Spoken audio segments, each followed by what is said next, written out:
Hi guys, welcome back to the channel. So in the last video we were resizing the 6.5 Creedmoor brass. So in this video what we're going to do, we're going to get it all trimmed up, chamfered, deburred and then ready to load.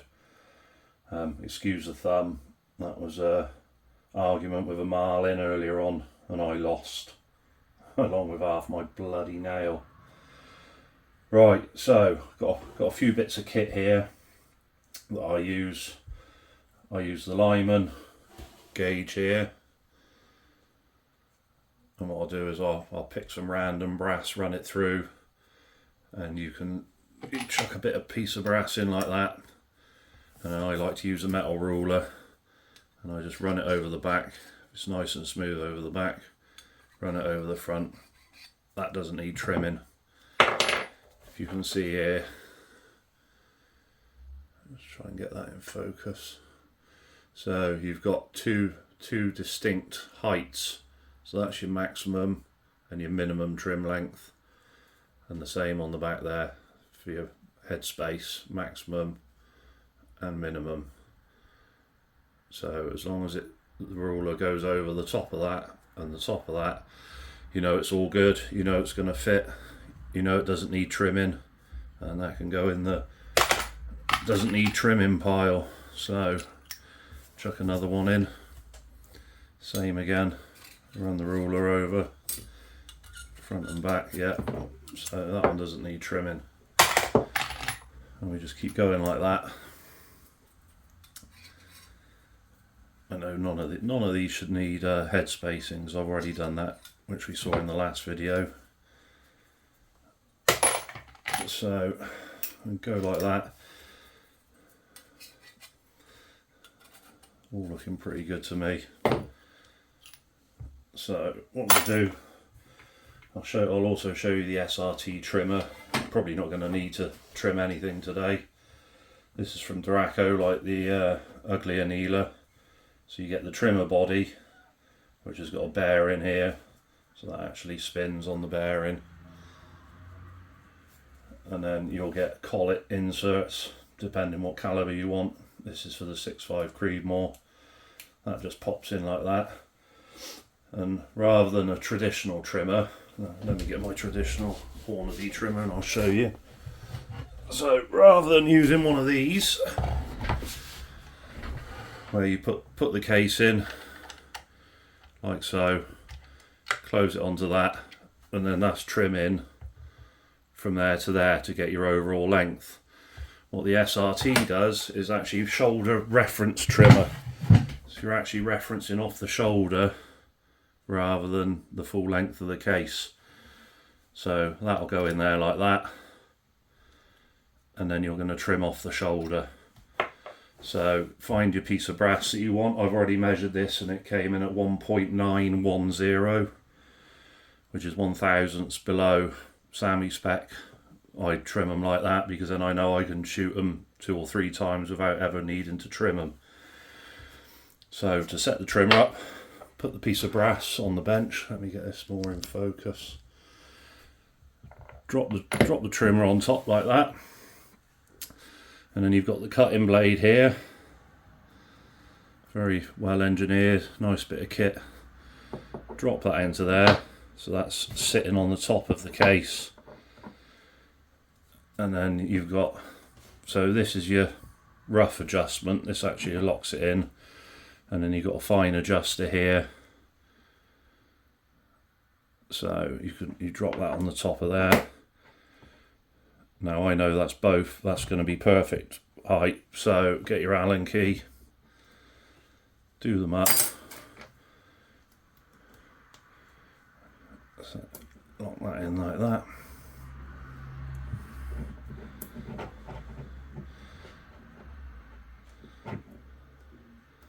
Lock that in like that. That comes in the kit along with this tool for pulling out the collets, but I've found, well, without my dodgy bloody thumb, I can just pull it out without the collet. So that's ready to go now. That'll trim everything to 1.910. So we'll chuck this up in the drill. Zoom out a touch. chuck this up in the drill, and then that's ready to go. So rather than spending hours with your little hand trimmer, you can do things a lot faster. So we shouldn't see much coming off this brass, to be honest, because it's all pretty well to length.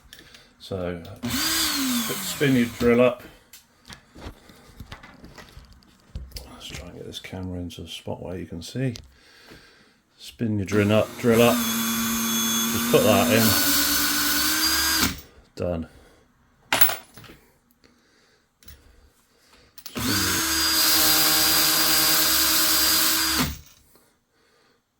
A little bit off that one.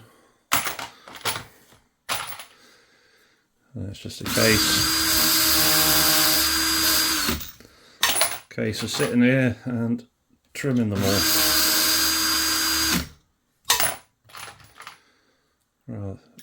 Slightly less laborious than doing it by hand.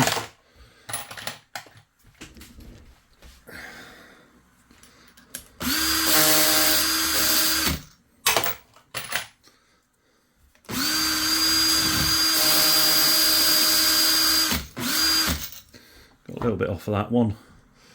You can see slightly rough edge on that now, so that'll need chamfering and deburring. So the ones that are trimmed a little bit, I'm putting into this bucket.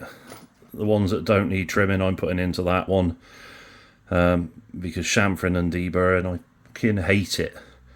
So anything I can do to avoid it, the better. So I'm only going to chamfer and debur the ones I need to do, because these have all been fired, chamfered and deburred before. So I don't want to sit here and do them all again.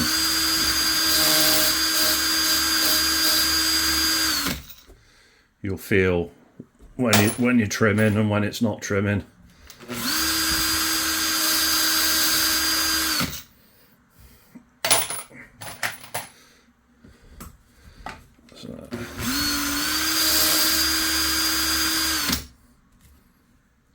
So let me get through these, and then we'll come back and I'll show you the chamfer and debur process I go through, and we'll take it from there. So hang fire.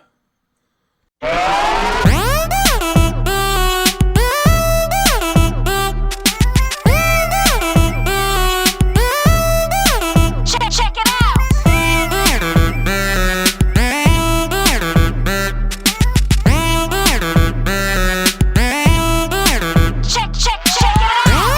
Right, so now we've got them all trimmed up. But this is what I'm actually going to have to chamfer and debur, because I did take a bit off them. I've got these calipers set at 1.91, which is what I said we wanted to load them at, and they should all fit in there.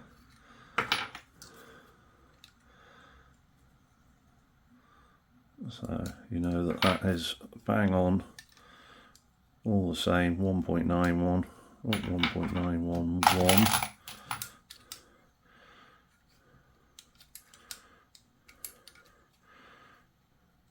Perfect fit.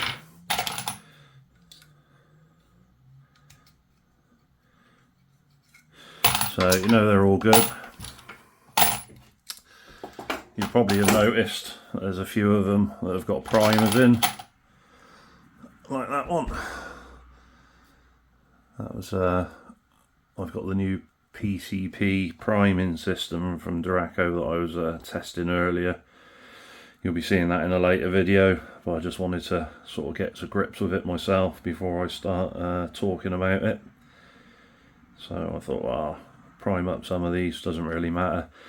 All I'm doing now is chamfering and deburring, and then they're ready to load. So let's get on and do this. So this is the Lyman multi-station, multi-purpose, whatever you want to call it. You got brushes down the side for cleaning, chamfer and debur. You've got primer pocket large and small cleaner there, primer pocket uniformer. Now the only time I use this one is on the Cellar and Bellet cases. because once you fired them, if it's factory ammo, you won't be able to get a primer back in there. The pockets are just too damn tight. So unfortunately, S&Bs, you've got to sit and do every one with this. I've got 300 cases that I had to do that with. And you've built up a fair chunk of brass in there. Might be worth a few quid one of these days, you never know. A couple of years I'll be a millionaire. So all you do, turn this on.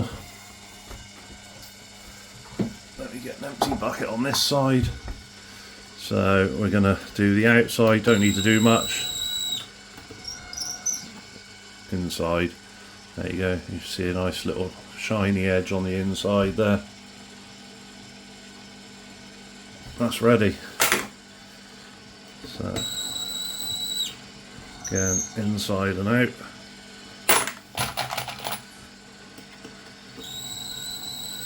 Inside and out. You can do this by hand. I wouldn't advise it. Yeah, a mate of mine, he's just starting out reloading as well, and he was coming around here to do bits and pieces, and then I lent him my hand chamfering tool, which is basically these two but in a hand tool. Sent him home with that with 100+ cases. Phoned me up later on the day, can I come round your house and do them on your machine? Yeah, it's not something you want to experience on a regular basis. Fine if you're doing 5 or 10 cases, but when you're doing 100+ cases, you don't want to be doing that by hand. I know everything's an investment, but it makes life so much easier. Would I class myself as a bulk loader? Maybe. I like to load a few hundred at a time. I think we got 100 and I can't remember what it was now, 110, 115 with this batch. But winter's here now, so the shooting slows down. Well, that's also a good time to be reloading, getting your loads ready for next season, for the summer. We do a bit of shooting in the winter, but not much. And it can be bloody miserable as well in the wet and the cold. This time last year we were shooting in the snow, which was fun. I enjoyed that. I don't mind a bit of snow. It's when it's pissing down with rain, it's just a miserable experience. So you see that? You don't want to go too mad, take too much off. You just want enough to make seating the bullet easier. That's all you're trying to do. You want that nice and smooth on the outside. There shouldn't be any lip. That's all smooth. You run your fingernail over that. And that's all you want. You don't need to go absolutely mad on it.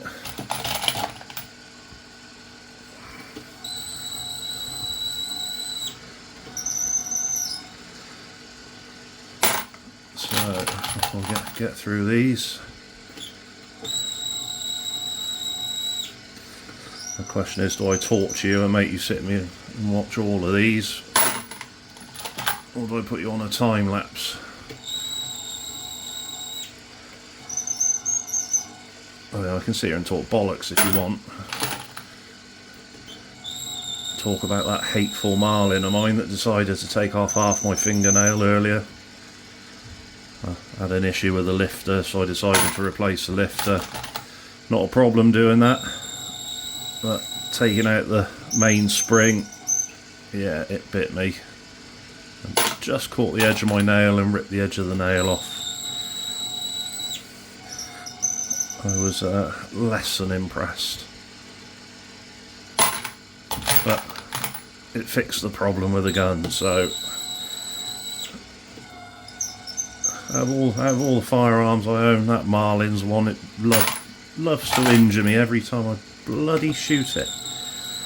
Normally pinching your thumb in the loading gate, or in this case pinching your thumb on the fucking mainspring.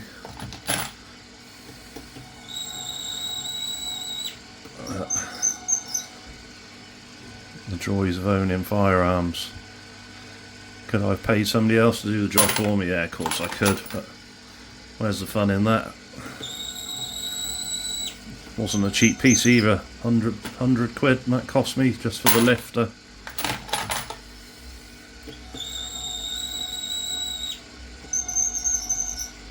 Will it make me a better shooter? I doubt it. Still can't hit the side of a bus from 5 yards, but I'll look good while I'm doing it.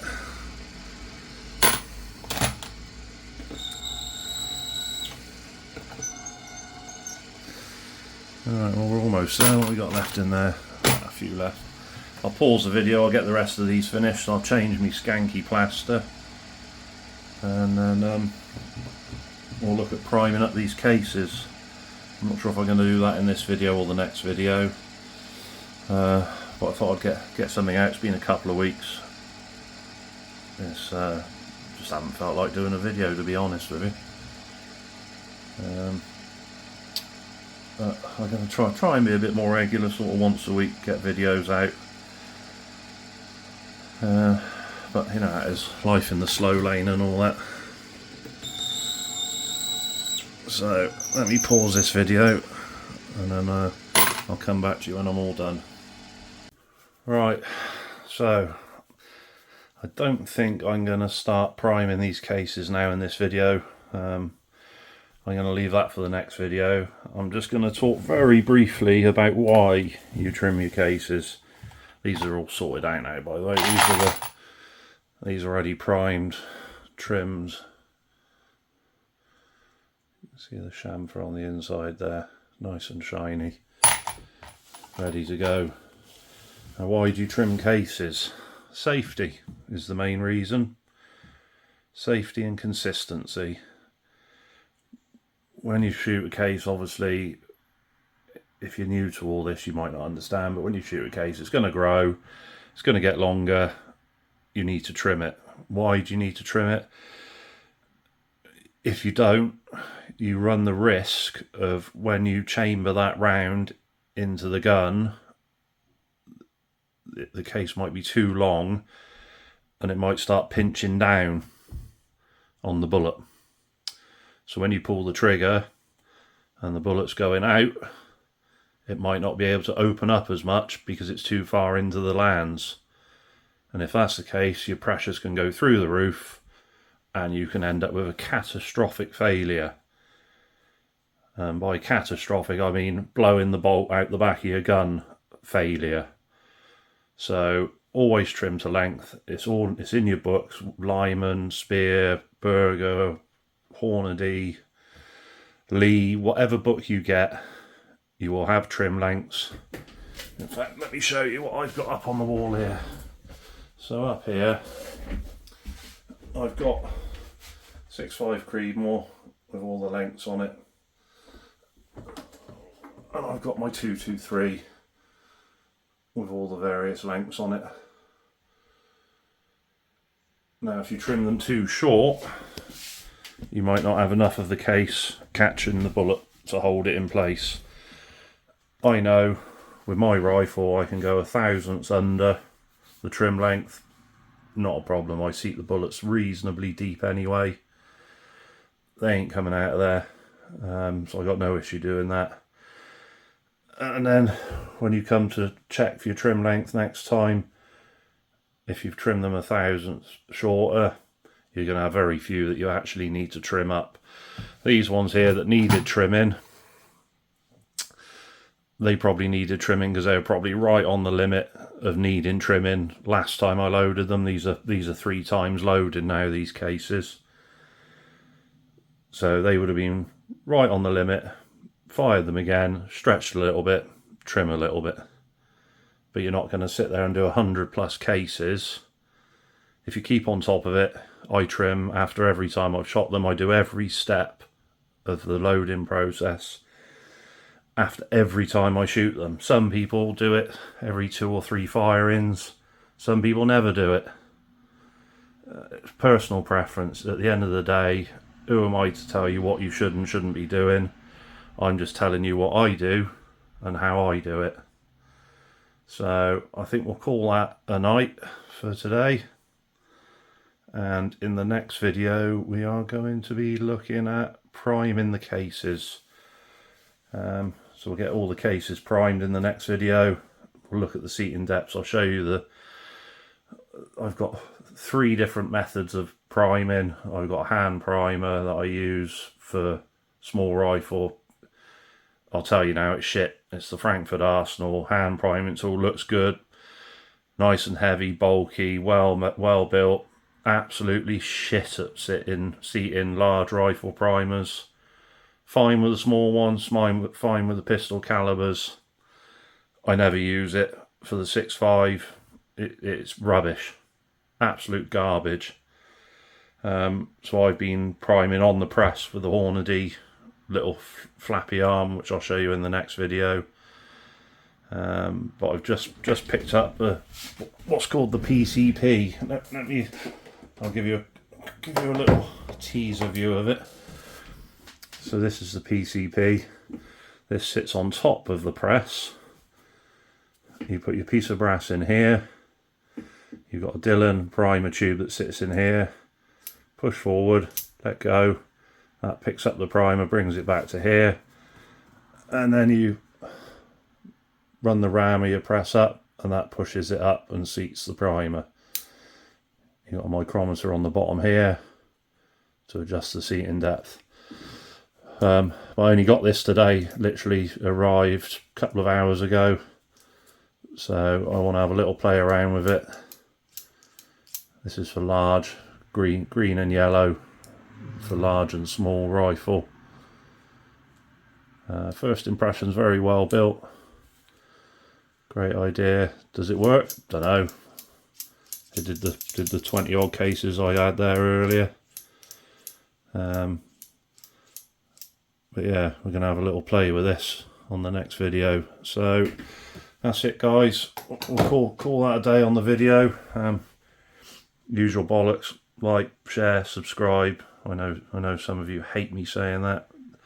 Trust me, I hate saying it as well. But I want to grow this channel. I want to try and reach especially UK shooters that are new to all this reloading. There's not a lot of information out there for us. This all seems to be for Americans. So I just want to try and, because there are a fair few of us in this country that reload, but nobody really puts out any videos on it. I don't know why that is. Maybe there's not an interest for it. I know a few of the members down the club have said to me, "Oh, I watch your videos." I'm like, "Oh, you get to put up with me around your house as well as down the club then." A couple of them said they use it to go to sleep on a night time. My dulcet monotone apparently helps them go to sleep. So whatever floats your boat, I guess. Alright guys, take it steady, and I'll try and get another video out to you very shortly. Laters.